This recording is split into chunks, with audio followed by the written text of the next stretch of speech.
There's got to be more than this. Jordan Ritter Conn, thank you so much for coming over and talking to me. Thank you for having me. I've been looking forward to this for a long time. Me too. One of the first things I realized is that your name is not Jordan Ritter Conn. Unlike That is true.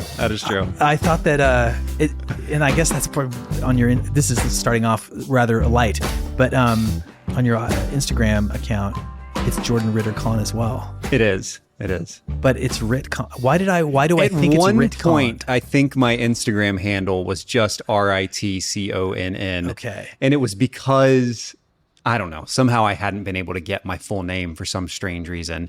And then all of a sudden I was able to get it. And so I changed it. Well, and, we could delve deeply into the foray of Instagram handles and reacquiring your rights. And who knows, we might get to that at some point, but I'd rather talk to you about your brand new book. Thank you. Congratulations on American Men. Thank you. Dude, it is it's a pretty sizable tome, I feel like, for contemporary literature. I mean, it's like we're cracking 450. I wouldn't say, it's not that. I think it's like it's in the 330s, okay. I think. Oh, 330? Yeah. Okay. Yeah. But you're right. It is hefty. It's hefty, man. Yeah. It's a larger framed book. It's really an interesting read is what I'm going to start off with. And I have so many questions for you about the process of writing it, how you chose the topic, and how you selected the 4 men whose lives you investigated. Yeah. That's 3 questions, but maybe we could just start with the first one, which is why this book? Why now? Yeah.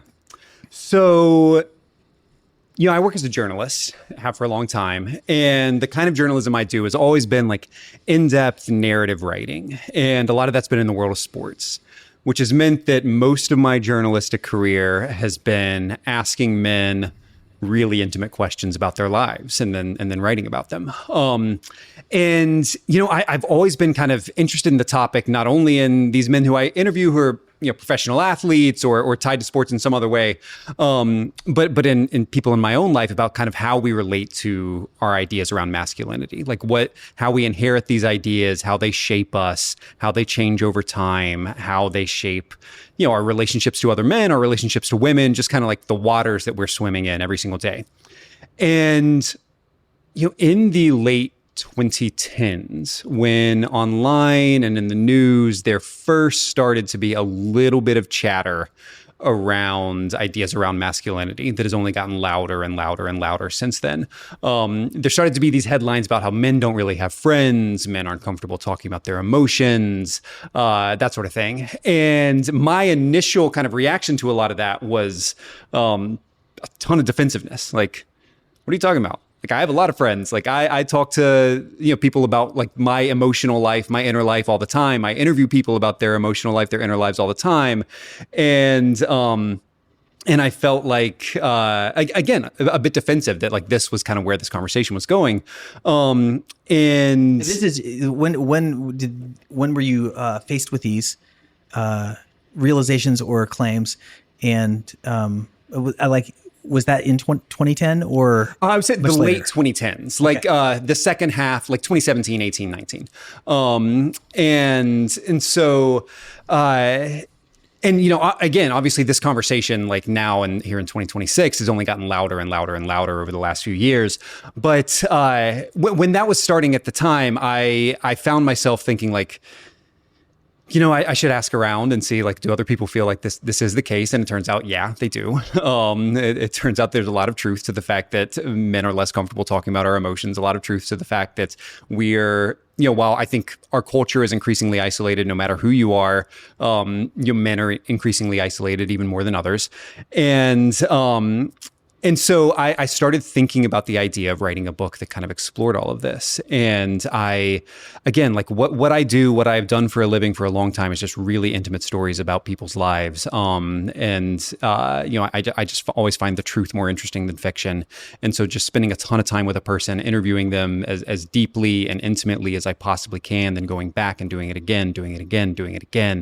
And I had the idea that if I kind of wove together several stories of men's lives that really dug into a lot of these things that we supposedly don't talk about, like our relationship to sex, to relationships, to our bodies, to violence, to trauma, to friendship and loneliness, to how we experience power, how we experience feelings of powerlessness, how we kind of look for a sense of purpose, anxieties around fatherhood, around our relationships with our own fathers, all of that stuff.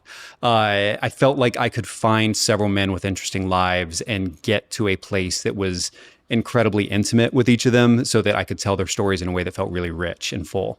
How far did you go into each prospective candidate's story before kind of pulling the trigger? I guess what I'm trying to say is, like, you would have to know enough about this man's story to know whether or not, that you wanted to dedicate a fourth of a book to him. But that would require spending a good bit of time. So how big was the pool originally? Yeah. So the pool is big, really big. I don't know the exact number, but it was more than 50 where I had that initial conversation. And with some of them, I had much more than that initial conversation. Some of them, I went to see them in person, spent days in their cities. Some of them, it was just several conversations over time before realizing this isn't quite going to work. But it was kind of this process of, I did genuinely believe everyone's story is interesting if you just dig deep enough. I totally agree. Like, my story, there's stuff that I don't want to tell anybody that I'm not going to put in a book, but that I think would be really, really interesting if I did. Your story, I'm sure, is just like you said, if you just dig deep enough beneath the surface, you're going to find some stuff that's really compelling.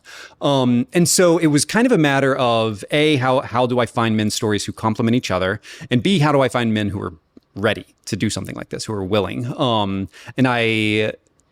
So again, having cast that wide net, having talked to a bunch of different guys all around the country. Let me interject because I'm just really interested in the process of it. So at the very first stage, round one, how do you reach out to these guys? How do you find somebody? Sure. Posting ads? Or? Very, very different depending on, I was, the very first thing I did was just tell everybody in my life, I'm thinking about doing this. Do you know anyone I should talk to? And then talking to those people and asking them, do you know anyone else I should talk to? And going outward and outward, several concentric circles. And what was the descriptor, or what were some of the descriptors, or, as you're... Yeah. I would just say, I want to write a book about masculinity. I want to talk to people about their relationship to masculinity. That was it. Just like kind of how those ideas kind of shape who they are. And I will say most everyone I reached out to was at least willing to have that first conversation. And so, again, I started with kind of through people in my own network, but then I travel a lot for my job at The Ringer, where I work as a journalist and sports writer. And so everywhere I went, I would tell people I was working on this thing. I reached out to people I'd written about in the past, or people I'd come across in various stories I've been working on in the past. And then I reached out to people online. There are a bunch of Facebook groups, oddly enough, where men congregate to talk about stuff ranging from fitness to their emotional well-being, to fatherhood, to fantasy football. And I joined a bunch of these groups and tried posting some things. Mostly would just DM men who had posted something that I thought looked interesting. Same with Instagram and other forms of social media. And over time put together this pretty big, long list. And I would say, in terms of how much I knew about their stories before we really dove in, it was a good bit. I knew from the first conversation or two kind of what at least some of the big narrative kind of turning points in their stories would be. And it was in part because of the fact that they were willing and able to tell me in that first conversation, hey, this is this really, fucked up thing I've been through, or that I've done, or whatever else. I was like, okay, this person is ready. This person, the fact that they're being this vulnerable with me this quickly means that they are a good candidate to kind of go the places that I'm going to want to go over the course of this process. And so usually it would be like that third or fourth or fifth conversation where I would say, hey, like, I'm whittling this down to a very small group of men. I think your story is really fascinating. Can I come see you and spend time with you in person? I think that there's a good chance that I'm going to want you to be a part of this book in a really, really meaningful way. Because everyone I talk to, I feel like, is a part of the book, whether they get mentioned or not. Like, they all shaped what the end product is. But it was, again, usually after a few of those early conversations where I was just like, you want to do this? And all of these guys were willing and on board. Maybe this is a good opportunity to kind of describe the 4 men that you did choose, just like a 30,000 foot view of kind of who we're talking about here. Yeah. So first is Ryan. Ryan is Mohawk. He grows up on a reservation way up in upstate New York on the border with Canada. And he gets bullied a lot as a kid. People can see that something's different about him that he can't quite see in himself. As he gets older, he starts to realize that he's gay. And he also starts to deal with some really intense anger, and he starts getting in bar fights. And so over the course of his 20s, he is kind of coming to terms with his sexuality while also getting into these increasingly brutal fights outside of bars. And he's trying to kind of reconcile, like, his grappling with his sexuality alongside kind of these violent impulses that he has. Next one is Gideon. Gideon is a West Point graduate, baseball star, tall, handsome, smart, just kind of typifies every single ideal. Chad. Yeah. Basic. I don't use that term, but is that a derogatory term? Well, no, it's not it's just like, there are certain terms that I feel like are so overused when it comes to masculinity that they've lost all meaning. Chad being one, toxic being one, like these terms that have just like, that it doesn't mean anything anymore because it's been used so much. I guess I just like was a late comer to Chad. I was like, I feel like I've heard of it 3 months ago. I'm like, Chad, that's great. That guy's such a Chad. I just told my wife that. Gideon, you definitely could call him a Chad. But yeah, he's that guy. He's the guy who like never has any reason to doubt himself ever until his wife has an affair. And she sleeps with his commanding officer in the army. And it's not just the affair and that betrayal, it's also the sense of like, oh, is this other guy like better than me? Like, does he fit this ideal that I haven't even like thought about the ways in which I've fit it my entire life because it's just kind of the air that I breathe. But now I'm all of a sudden up against this guy who seems to, who's captured the attention of the woman I love most in this entire world. And that sends him into kind of a real spiral that lasts years. And so it's less about just kind of just the simple act of being cheated on and more about kind of when you've kind of staked your entire identity around fitting a certain ideal and then you don't feel like you fit it anymore. Who are you? Like what does that say about who you are as a person and as a man? Then the third one is Joseph. Joseph is a law student, and a lot of his story follows him. Kind of, he's early on in his marriage, in law school, grew up poor, but is really smart and feels confident that he's going to be able to make a lot of money as a lawyer. And as he's kind of in this process, he kind of starts to deal with the effects of some pretty horrific trauma that he experienced as a child, some sexual violence that he experienced when he was a kid. That he had suppressed, right? Yes. That had been a memory that had been suppressed for many years, and then something triggers it, and it kind of comes back and is all of a sudden kind of overwhelming him while he's at this really kind of stressful stage of his life. And his story is really, it's about kind of someone who is going through a crisis, is telling himself he's fine, is telling everyone around him he's fine, is insistent that he can kind of power through, is committed, like I've got to finish in the top 10 in my class. I've got to be able to get one of these high paying jobs coming out of law school. All the while he's like incapable of some like kind of basic human interaction because of the ways in which kind of this traumatic memory is kind of overtaking him. And he's trying to kind of hold his marriage together. He becomes like increasingly distant from his wife because any sort of intimacy with her kind of again brings back this trauma. And he's just kind of trying to hold all of his life together, thinking that he can do it all on his own. So that's Joseph. The last one is Nate. Nate is the youngest of these guys. He's trans. He is most of his story is in adolescence and then in his 20s in rural Ohio, a town called Warren, just outside of Youngstown. And a lot of his story is about just kind of being a transgender person in that pocket of the world. It's also about being someone who has kind of grown up online, who finds being online much safer than being in the real world. And then kind of as he gets older, realizes the ways in which like so much of his identity has been shaped by his relationship to the internet, and that it turns out the actual kind of flesh and blood world that is outside the, four walls of his bedroom is much more energizing and exciting. And so yeah, those are the four guys.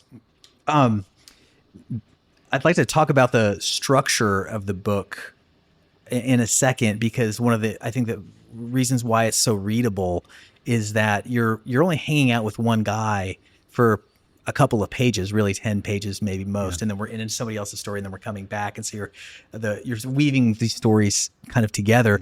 I want to get to that in a second, but while we're talking about these fellas, I wonder, is there somebody that you felt you saw yourself more in than somebody else? Yeah. I think, my goal for anyone who reads it is that even the ones who you on the surface have the least in common with, you'll see like some little thing that feels familiar to your own story. I found that to be true. That's nice to hear. But I will say for me, I mean, on the surface, like, I don't want to compare myself to Gideon in too many ways. But I'm tall and I played sports. See ourselves in Gideon. Yeah. Just kidding. I'm tall and I played sports. So like those are ways in which I feel, I feel similar to him. Like Joseph, I grew up in a really intense kind of evangelical Christian kind of subculture. Yeah. Like Ryan, there are times when I've like, when faced with stress, like, I've never been a guy who gets in a bunch of fights, but like I do like kind of bow up a little bit more than I should at times. Like I like using like kind of physicality as a way to kind of respond to stress and threat and danger. And feeling like kind of carrying an anger at times that you can't quite explain. Like I've definitely felt that.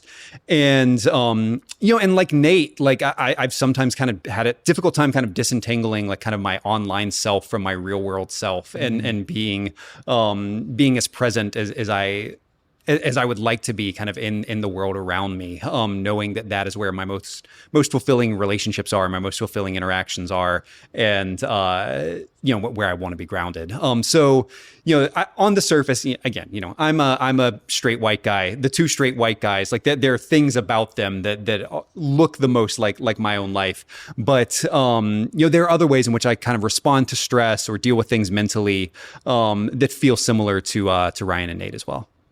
Now that we're talking about you, I'd like to talk more about you, Jordan, which is maybe the first question would be, you're well into a successful career as a writer. Props to that. No small thing to do. It's really competitive out there. And what compelled you to kind of go this direction? Yeah. I always wanted to be a writer. From the time I was about 12 years old, it's what I wanted to do. I didn't know exactly what I wanted that to look like. I studied journalism in college and then got a master's in journalism because I just thought journalist is a job. Other forms of being a writer didn't really seem like they were jobs that a person could have.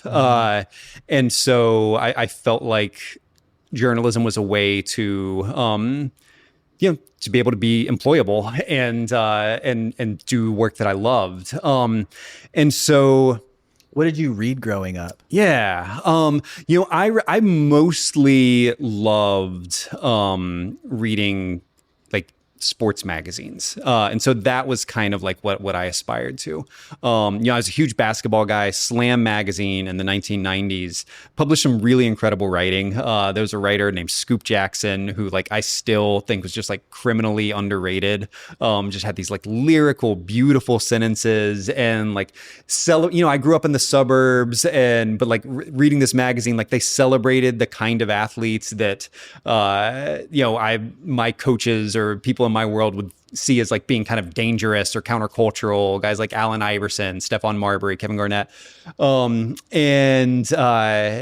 And so that was kind of what I really fell in love with. The first book that I read and was like, oh my God, like I can't believe like someone got paid to do this, was a book called The Last Shot by Darcy Frey that I read early in high school. Darcy Frey was a writer at Harper's Magazine in the 90s. And this book was like, he spent a year with the high school basketball team at I'm blinking on the name of the school, but a school in Coney Island. It followed kind of the basketball players on this team, not only through their season, but also like through their entire lives, like their home life. It got into the lives of their parents, got into like what it was like kind of being out on the street in that context, like kind of resisting the dangers and temptations that were out there. And just thinking about the fact that there was just this guy who was just a writer who was just like hanging out with these kids in this context and writing about their lives in this like really moving way was like, I want to find a way to do something like that. So it wasn't really until I got older that I kind of started reading like much in the way of like novels and other stuff. It was really all like first magazine journalism and then later kind of long form journalism in the form of books. It sounds too that the journalistic side in the participation aspect in the research part of the job, you could say, had a positive effect on kind of bringing you out of your introverted self. You tell a great story at the beginning in the introduction about taking a journalism class in Berkeley. Maybe you could relay that story. Yeah, I did a master's in journalism at UC Berkeley, and I showed up there and like I was curious to see kind of how I hadn't gone to undergrad at a very like prestigious academic school. And so I was curious to see how I kind of fit alongside the kind of kids that would be in that program. And I got there and I knew I could write. Like I'd been told enough that I was a pretty talented writer. But reporting had always kind of terrified me. Just like talking to strangers, asking them questions. I'd done it some, I'd covered high school football, that sort of thing. But then my first day of J school, my professor, this woman named Lydia Chavez, who was just tiny and ferocious woman who I'm hopefully going to see next week for the first time in many years. She was like, everyone needs to get on the train. We showed up to class at 9:00 in the morning. She had us the entire day because it's a master's program. She tells us, get on the train, go into the city in San Francisco, go to the Mission District, which we were going to be covering in this class. We were going to launch a website covering that neighborhood and talk to 10 people about their lives and come back with a photo of each one and a paragraph written about each one. And I was just terrified of it. I was terrified to like have to walk up to strangers again and again and again and get them to talk to me. But I made myself do it and got through the day. Mostly I just went into shops where like no one else was in there and would just ask the person behind the register. And they're like, kind of like, okay, like this guy seems really nervous. I feel kind of bad for him. I'll talk to him.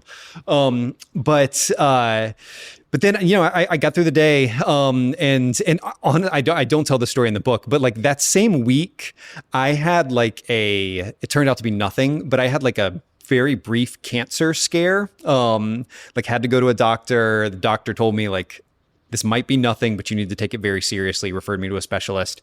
And I remember having the thought, well, at least if I have cancer, I can drop out of journalism school and everyone will understand that I'm only doing it because of the cancer, not because I am terrified to go talk to strangers again and again. Cancer's your way out. Exactly. I was hoping to cancer my way out of J school.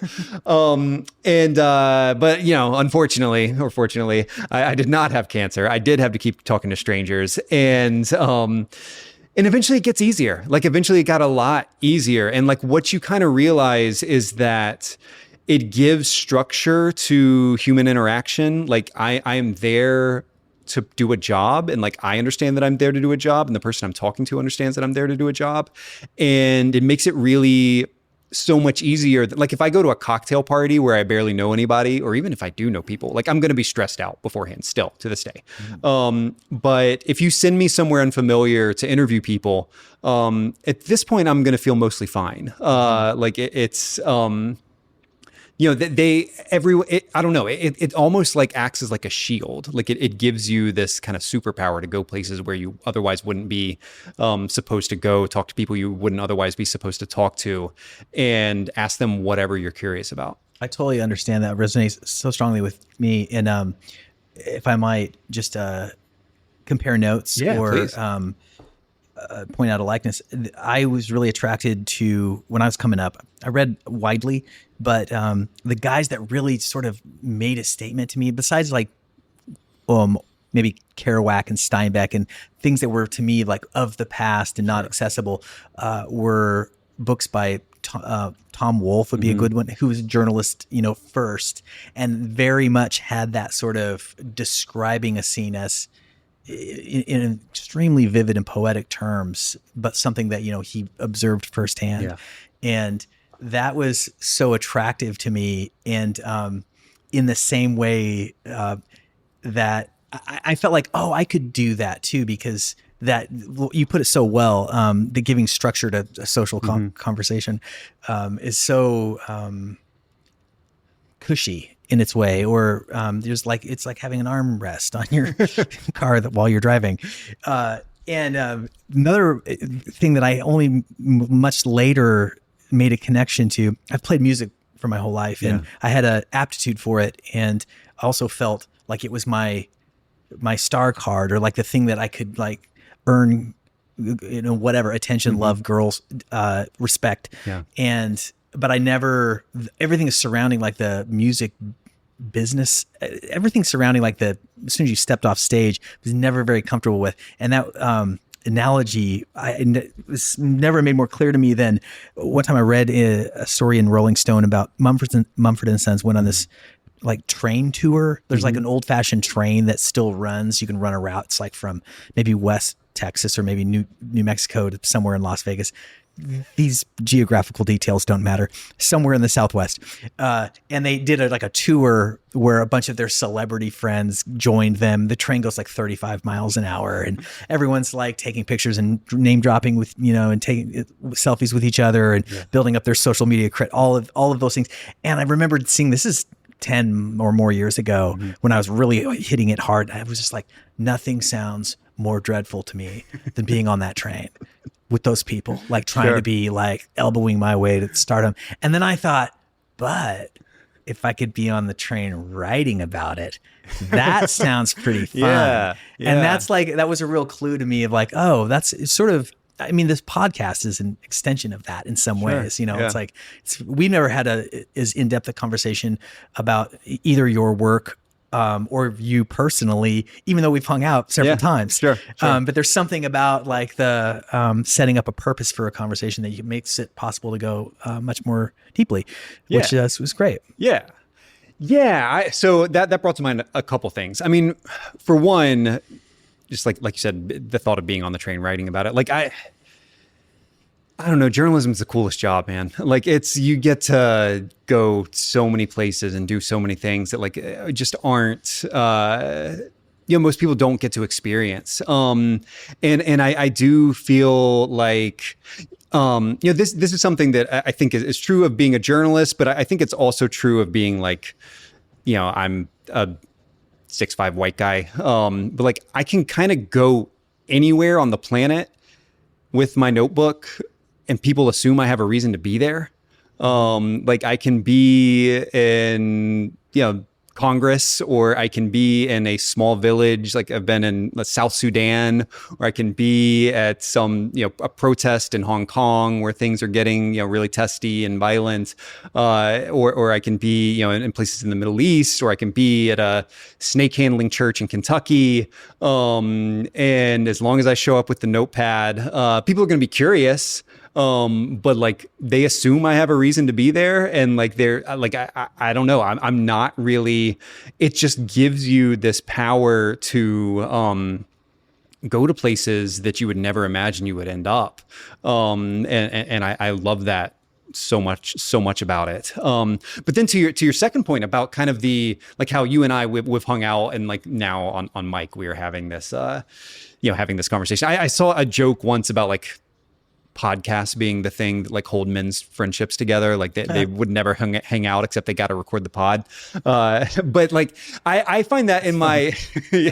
I mean, and I work at the Ringer with a lot of people who are professional podcasters, and the podcast is a huge part of their friendships because they got to record twice a week or however many times it is.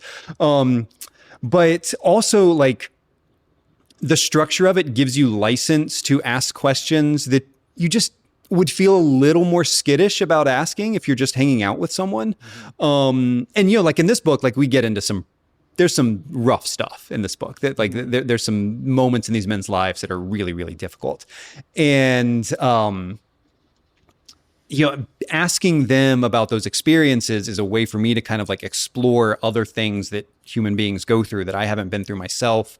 And it's a way to get to know, I feel like I'm getting to know these men that I'm interviewing, but I'm also getting to know pieces of other people in my lives who have been through something similar and I've never been able to talk to them about this particular experience. And it's like, there's just a reason to be asking those questions. There's a reason to be asking for them to tell you in detail about the moment when they are kind of struggling with suicidal ideation, or going through the most horrific trauma of their lives, or feeling insecure about the size of their penis, like questions that you just wouldn't ask somebody when you're just hanging out for drinks, or maybe some people would. I do all the time. First question. Anyway, and so like that's another thing I love so much about it. Yeah. Is there something in writing the book? You write a moving epilogue, it's like it feels fresh because you say, hey, I just, finished this thing and these are my feelings about this.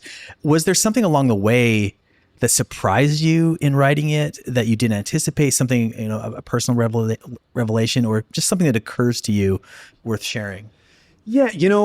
I will say it had an impact on my own relationships with other men, because it made me, again, like I kind of said earlier, I've always been someone who's had close male friends. I've always been someone who's comfortable with vulnerability, all that stuff. But it made me a lot more direct in those relationships. I know as I was like, almost fully done with the whole book, I went on this trip with my dad. My dad and I went to Scotland, and basically we just were hiking and drinking scotch for a week. And but I remember on that trip feeling like I wanted to ask him all of these questions about his own life that ordinarily a son wouldn't really have. It just wouldn't really come up to like ask really directly in this way. But like I wanted to understand the ways in which his dad had shaped him, the ways in which kind of his he had inherited certain ideas about masculinity, what that looked like in his life. But then also just in my friendships, like reaching out to people to say that I want to hang out, like that friend you haven't talked to in a long time, just sending that text that is not, I feel like often men kind of need like an excuse to reach out to someone. It's like, and actually you're good about not needing this, which I appreciate, but often it's like, do you want to watch this game together? Or there's this thing going on, or let me share this, dumb meme or political story or whatever else. But instead of just reaching out to somebody to just be like, hey man, I would like to see you. Like, I like spending time with you. I would like to do that again. Like there's just a little bit of kind of vulnerability in that. Like there's always the chance that they might be like, well, that's weird. Like I don't really like you that much.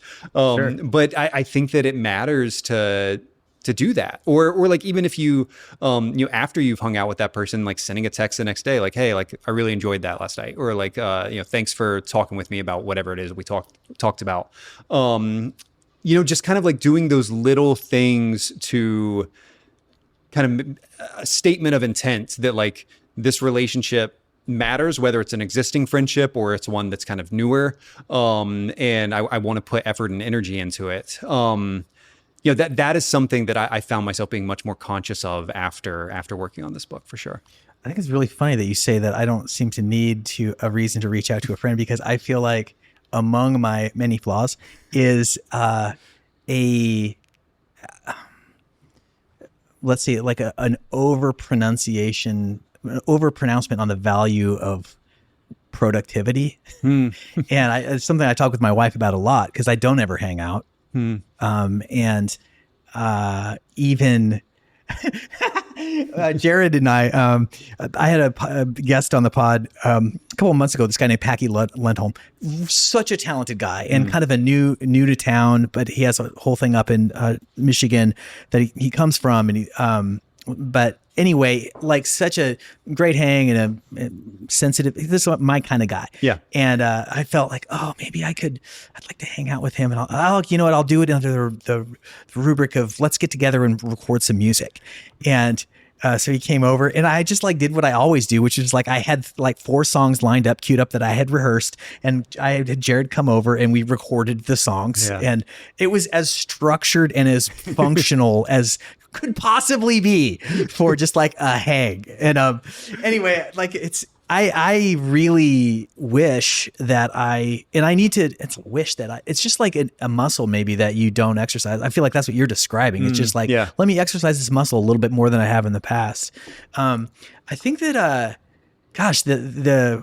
there's something about this conversation. It's just like hurting my heart in kind of like on behalf of men everywhere. Yeah. Because I think that it's very true. I think that it was this off mic before we started this conversation. You were talking about an interview, maybe it was pretty recent on the radio. And you said that a lot of guys called in. It was like a radio call-in show to talk about their own like loneliness. And it's like, God, that is something that in itself doesn't ever happen. Yeah. You know, like and I'm trying to like, I don't even know what I want to say after this, but it's like, is that for lack of there being an outlet for it? Is it for, cultural reasons that men don't really hang out together outside of things like Bible studies or, sure. I don't ever hang out with groups of men. It's only like, for the longest time, I had no interest in doing it because I'd much rather prefer the company of women, which I still love the company of women, but for many reasons. Now I'm more interested in the company of men. And it's just hard to create a situation for that. Did you ever read Bowling Alone? I should have, honestly, while working on this book, but I never got to it. I know, but I know about it. Yeah, the ways in which the ideas from that book have become like huge in our culture, and yeah. And so I think one of the things that he's getting at is like it's partly like the economic pressure on everybody, but men also, to provide, and the increased difficulty in just like making your way in the world that's like made it harder to have these kind of loose associations. Yeah. I like was just talking to a kid down the street who's just like remodeling his house. He's like a kid. I mean, 20 on the front side of his 20s. Sure. And I invited him to this show. We have the 100th episode celebration on Thursday, which will have just happened. It was wonderful. Thank you so much, everyone, for coming out. I can't believe we sold it out. God, line out the door. Insane. I invited him, and he's like, I think I'm going to come, but yeah, it's hardball night that night. And I'm like, hardball? And he's like, yeah, it's kind of like these guys are aggro, man. It's a 26 week season, and of just like dudes getting together to play baseball. I'm like, okay, this is so cool that this is like happening. That I'm also like, it's my own damn fault, perhaps, for being oblivious to these opportunities for hanging out. Well, I think a few things on that. One, I think we often need like some sort of permission structure. Like we need, again, it's why interviewing works so well. Because like I show up or you show up when someone is sitting in my chair, and like the job is to ask the person questions about their lives. Like the job invites a kind of vulnerability, and that is often harder to kind of get to in other settings. But I think men tend to really assume that no one is interested unless they directly ask, or tend to assume that sharing something that we're going through is, not everyone would articulate it quite this way, but it's somewhere subconscious. It is like, it feels vulnerable, and vulnerability is weakness, and I don't want to show weakness. Like, I think that plenty of men who are way too evolved to ever say that sort of thing consciously, to ever say like, I don't talk about my feelings, or like still have that hesitation unless someone is like really drawing it out of them. And so I think that like, that's why I've found myself trying to, like, in my personal life, be a bit more direct, both in like kind of the stuff that I talk about and in stuff that I invite other people to talk about, because I do think that permission structure, really, really matters. I also think that like having like things that serve as like kind of an on-ramp to intimacy, like it is why the cliche of like, let's get together to watch the game, and then that ends up in conversation about whatever else, or let's get it together to play music or to golf or anything. I recently wrote this story for The Ringer about the role that like fantasy sports plays in a lot of male friendships. And, I talked to this one guy who was like, yeah, I get together with my friends and like, we watch a football game, and it's like during the commercials, like I can talk about what's going on in my life. But then as soon as the commercial's over, it's back to the game. And he was like, and then when it's not football season, we don't hang out. So basically like he has friends 4 months a year. And those friends he can talk to in like, 2.5 minute to 4 minute chunks throughout an afternoon. But then what you said also about kind of economic pressures, I think is very, very real. I think that, we live in a country where wages have not kept up with inflation for a very, very long time, where there is increased economic pressure on everyone. And that is not, that is not limited to men, that covers everyone. But men for so many generations have been taught to see their worth as tied to their ability to provide, that kind of the internal pressure, to like reach a certain income, to provide a certain kind of life for themselves and for those around them. As that has gotten even more and more squeezed by kind of the economic conditions that we're living in, I think that it kind of crowds out a lot of other things. It crowds out a lot of, I'm similarly wired to you in that I feel like I have to be productive all the time. It's kind of a good thing, it can be, in general. Absolutely. I have a godmother, Barbara, the Reverend Barbara Davenport, shout out, Barb, who has a famous quote. What's famous in our family now, which is our greatest assets taken too far become liabilities. And I think that's kind of what we're talking about here. Yeah. It's like that impetus to be productive and to provide for your family. That's like actually quite a good thing. Mm-hmm. It's a good thing to shoulder the burden, to 100%. Make life easier for other people by taking it on yourself. But to do it constantly at the expense of yourself is probably a good way to die young. Yeah. Yeah. So, and the last thing that I'll say kind of on this, the last point I want to make here is, I do think that men have to treat their friendships, platonic relationships with family members, you just have to treat them like they matter. Like, I think that we can be really good at treating our work like it matters. I think we can be really good at treating our romantic relationship like it matters. I think we can be really good at treating our parenting like it matters. I think we can be really good at like taking care of our bodies, treating that like something that matters. But like tending to your other kinds of relationships, tending to kind of the looser ties that make you feel part of a larger community, that make you feel, that make you feel at home wherever you are, and tending to kind of just your emotional and mental well-being. Like you have to like treat those things like they matter, because they are going to impact the ways in which you show up in all those other arenas for the work that you do in your romantic relationship with your kids, and physically, for your own physical health, like all of these other ways. And so they're all interconnected. And I think that's the one piece that we are most likely to neglect when something has to be neglected. Shifting the line of inquiry. Yeah. And I ask this not as a point of, I'm not combatively, but I'm out of curiosity. But you include a transgender man as one of the men in the book. And was that something you were going to do from the beginning? You felt like you should include that? If so, why? Yeah. I felt like, yes, I wanted to include a transgender man as one of the four men. And I felt like for a few reasons. One being, so much of this book is about how we are shaped by these ideas that we inherit around masculinity. And for so many of us, all of that happens at a level beneath our kind of conscious thinking. It's just kind of like the waters that we're swimming in from the time we're very, very, very young. And somebody showing up and asking you, let's talk about your relationship to masculinity, it can be the first time you've ever really thought about your relationship to masculinity.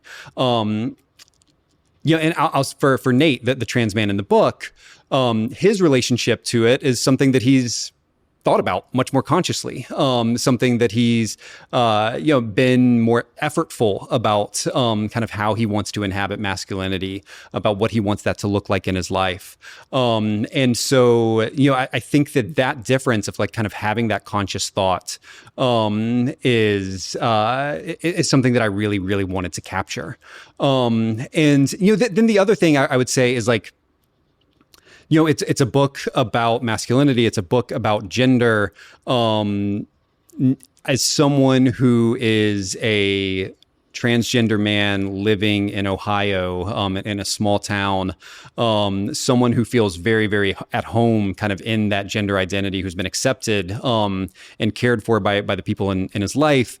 Nate is also someone who, his ability to kind of inhabit his gender in a way that feels like home to him, that feels comfortable to him, is something that is under threat in ways that is not the case for everyone else.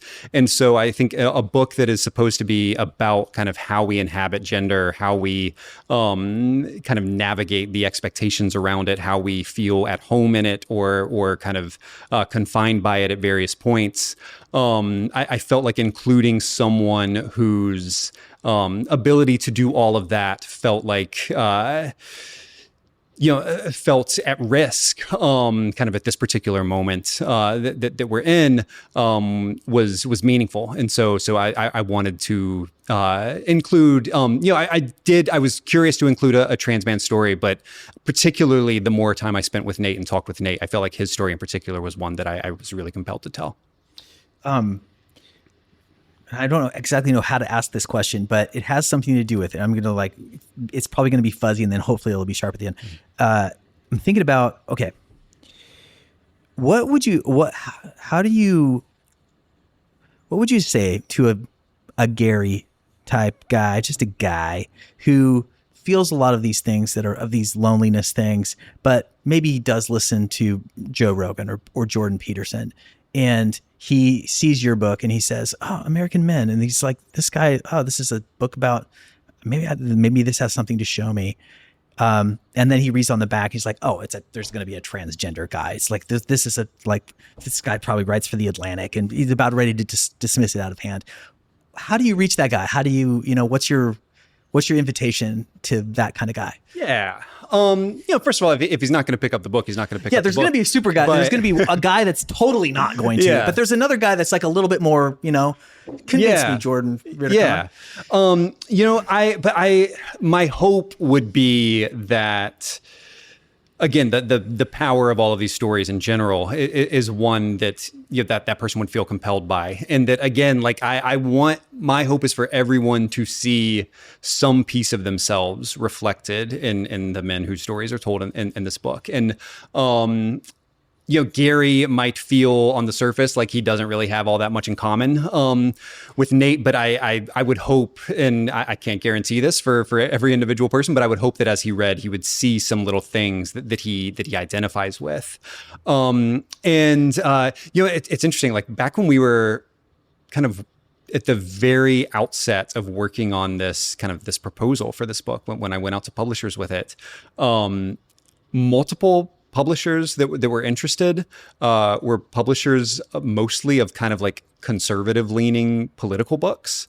So I was curious about, I mean, that's not who we ended up with, but I did at the time, this was in 2021, there were no questions about the fact that I had included in the proposal the story of a trans man. They were just really kind of fascinated by the fact that someone was talking about masculinity. They felt like it was a conversation that our culture had kind of neglected, and they were kind of curious to see what a book like this might be, and curious about the possibility of being part of it. That was just 2021. That wasn't that long ago. And so the ways in which that conversation has gotten, more charged, more hostile at times, you feel sad to me. Often.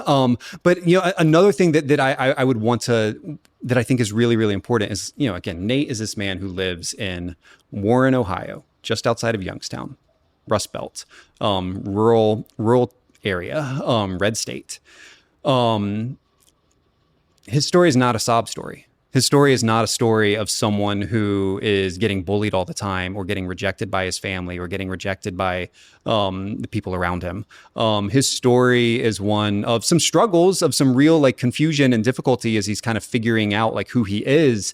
But everywhere he goes, he largely encounters people who care about him, people who, when they talk to him about who he is, about his story,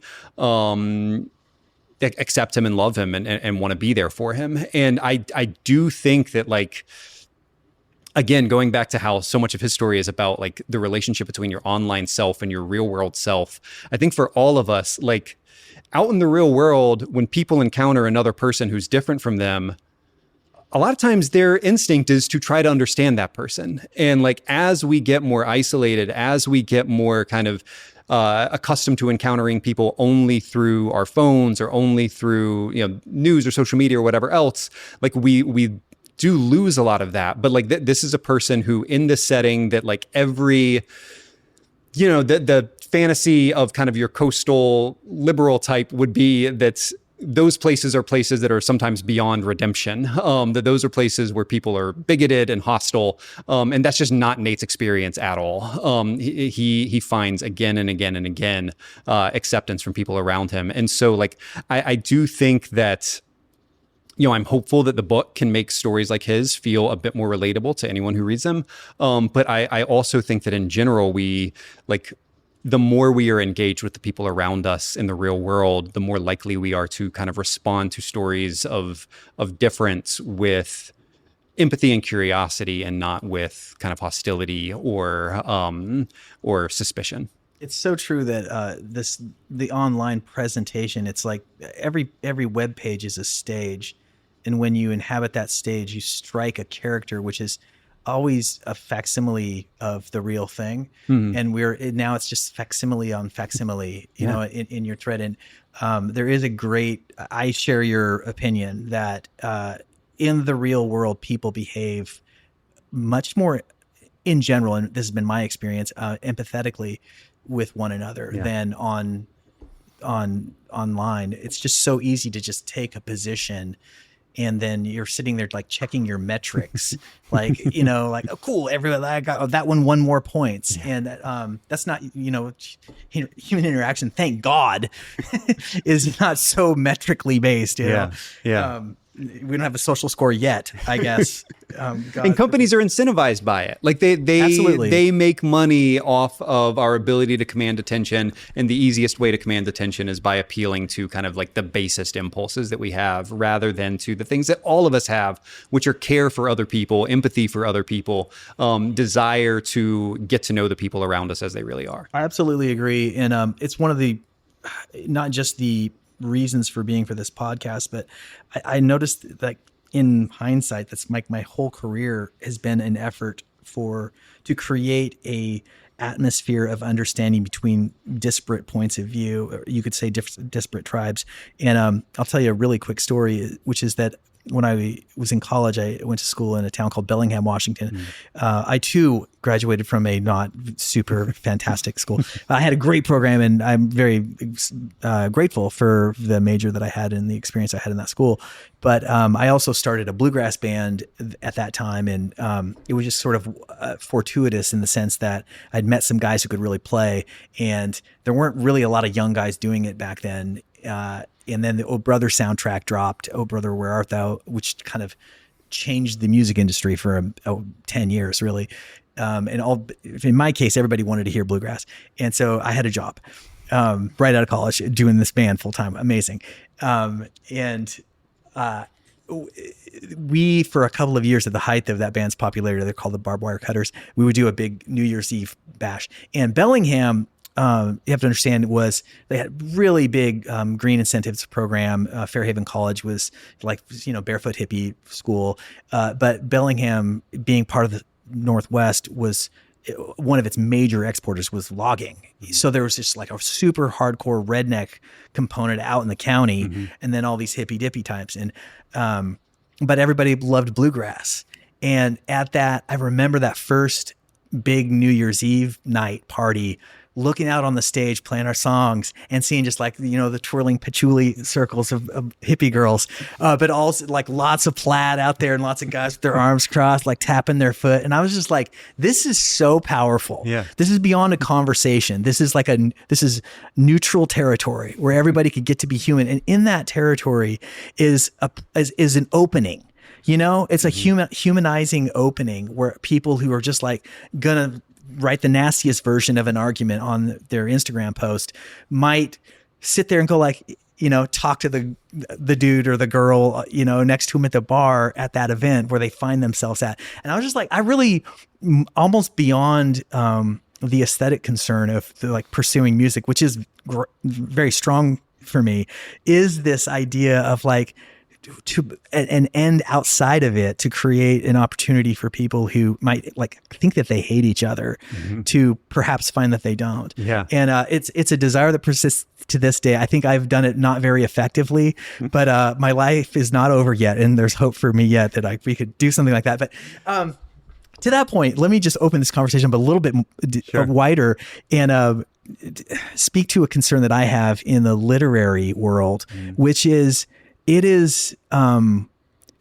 so white and so liberal and so I feel like I'm not saying this is my perspective, and so a perspective is always just that and subject to be corrected, but there's lots. It's almost all women. When I go to the Parnassus books, it's like particularly old white ladies, and that's fine. Yay. But I also am like, why aren't there young men at these events also? Yeah. And I, ask, maybe I could talk a little bit more and then throw it to you. But I feel like in that just the optics of that are indicative of something that's amiss in culture at large. And namely that I feel like young men don't feel like they're allowed or included in this conversation, because I think a lot of young men kind of have a different perspective, and they maybe do feel stepped on, or I don't know. Do you sense that, or do you have anything to say about that? I hear what you're saying. And there's been a huge kind of cultural conversation in the literary community about, men feeling kind of boxed out in a lot of ways. And, I don't know that I can speak to it too well, because for one, I don't know that how much I consider myself a part of the literary community. I consider myself a journalist a journalist with kind of literary ambitions, but I've never really, like, pure like writerly circles have never really been my circles. But that, with that said, I do think when it comes to publishing and kind of books that get published, the kind of books that get rewarded, I mean, it's a business, and it is responding to market forces. And for the longest time, when people complained that it was dominated by white men, I think market forces were probably a large part of what was at play for a long time, and I think market forces are a large part of what is at play right now. Why that is, why there doesn't seem to be the same hunger. Like when you look at like online conversations, like you said, like at Parnassus or literary events, like your median book buyer is a kind of early retiree white woman. And I shouldn't say white woman, just woman. But when you look at kind of younger, people who are buying books, like the conversations online are also dominated by women. Why that is, I don't know. I feel like that's a bit kind of, that level of kind of cultural critique is a bit outside of my kind of like sphere of this book and kind of my what I feel comfortable talking about. But I will say, I do think men tend to, like, for some reason, young men seem much more likely to gravitate toward like cinema, toward movies than toward books right now. Like the men who are like really like kind of artsy and into storytelling, like seem to want to like find that through like prestige TV or through movies and not through books. I'm not entirely sure why that is. It does make me feel sad as someone who, like, for myself as a young man, reading was so incredibly formative to me. Talking about books meant so much to me, still does mean so much to me. Whatever we can do to kind of encourage that on both a like individual level and a broader level, I think we should. But I think, in terms like the structures that people complain about kind of boxing out men, I think are largely responding to the market. They're largely responding to who's spending money on books. I think it's totally fair to say. And there was an article that was written in the last few months that sort of set the internet on fire by a woman named Helen Andrews. And I can't remember the title of it, but it was published in Compact, and Compact has some, kind of counterculture perspective that they put out. But I think it's interesting. I'm bringing it up to anybody that's interested in this question. I don't take a hard position either way, but except to say that, like, it does pain me that more men and women are reading classic literature, because that's really my soapbox. I remember when I was young and trying to find my way in the world and deciding, which way to point my arrow. I was also just like every young man, was like captivated by video games. And at that time, it was like early generation World of Warcraft. And this is before anybody had a laptop. And I'd go, this is like 99. And I'd go to the computer labs at the school with two of my other buddies. And because that's the only way you could play a computer game. And we'd play World of Warcraft, and I'd look up and it was 4 hours later. And I just like had the most fun in the world. And I was like, wow, I have nothing to show for this. And I was also ambitious musically. And I realized at like 19, I was like, okay, I can either like get competent or better at a musical instrument, or I can play video games, but I just can't do both. And I cut them out of my life entirely. I never played video games really since, and I don't miss it at all. But God, I just I say that. Here's the thing: if I talk long enough, I'll contradict myself, and also realize that the opposite perspective is built into my own observation. But Randa and I did this talk at her alma mater. She graduated from a little college called University of Pikeville in Eastern Kentucky, and she's having some success right now. Her name's in lights. She's on a TV show, and that's the least of her accomplishments, really. But the school wanted her to come back and like sort of inspire the kids. And I got to ride her coattails, and then they asked me to be part of it also. But anyway, we talked to the student body that night. This is like last weekend. And I made some kind of speech about something really close to what I just said about you can either you can either have a life in the arts or you can play video games, but you can't do both. And at the end of it, these like 3 kids like could not wait to talk to me. They're like, there's questions in line. I talked to some other kids, and like these, and it turns out they were triplets, and they were like all 20 years old. And they're like, we just need your advice. Okay, we're really passionate about this game called Fortnite. It was not Fortnite, but it was like an FPS. And he's like, I can go get my degree, or I can go into real estate. That's what my parents want me to do. But how feasible do you think it really is to get paid to play video games? And I'm like, well, why are you asking me? I have no idea. But what I did respond to was just the passion. Like, and I understand that. Yeah. And also the ridiculousness of the ambition. I've made a life out of ridiculousness. And so I was just like, well, what is a median player, who plays online professionally get paid?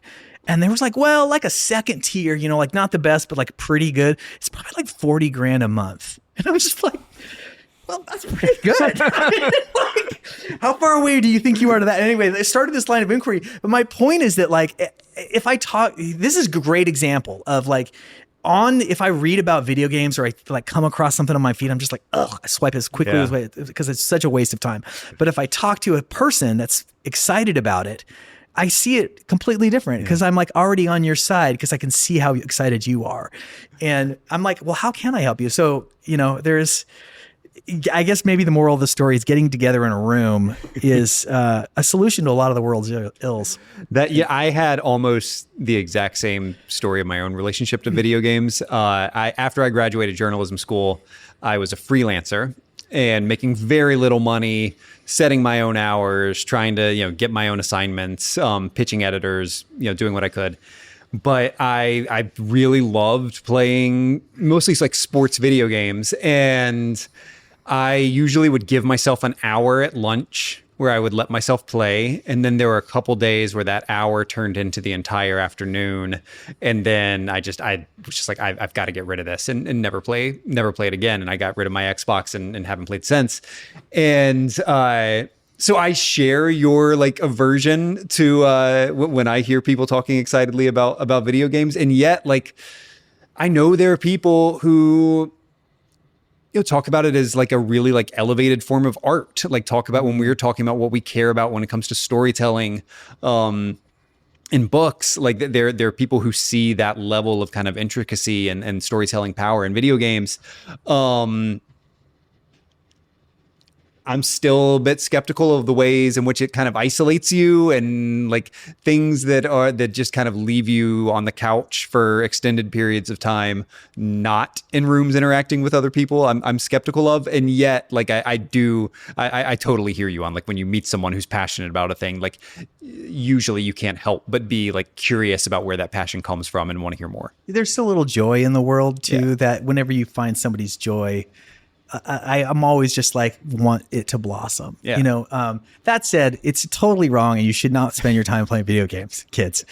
Jordan, this has been really great to talk to you, man. Thank you so much. What's coming up next for you? So this book releases April 21st. Right. I think this will come out right after that. Okay. Yeah. So when you are listening to this book is out in the world. I will be on tour. If you are in Nashville, I am doing an event at Parnassus Books on April 23rd. And you can find American Men wherever books are sold. I'll be at the Parnassus show, and it's been such a pleasure. I wish you the best with the book and beyond. Yeah. Thank you so much, Korby. This was awesome. The Morse Code Podcast is produced by Korby Lenker and Jared Hammond in East Nashville, Tennessee. Our executive producer is Randa Newman. You can find full videos for this and all previous episodes at morsecodepodcast.com.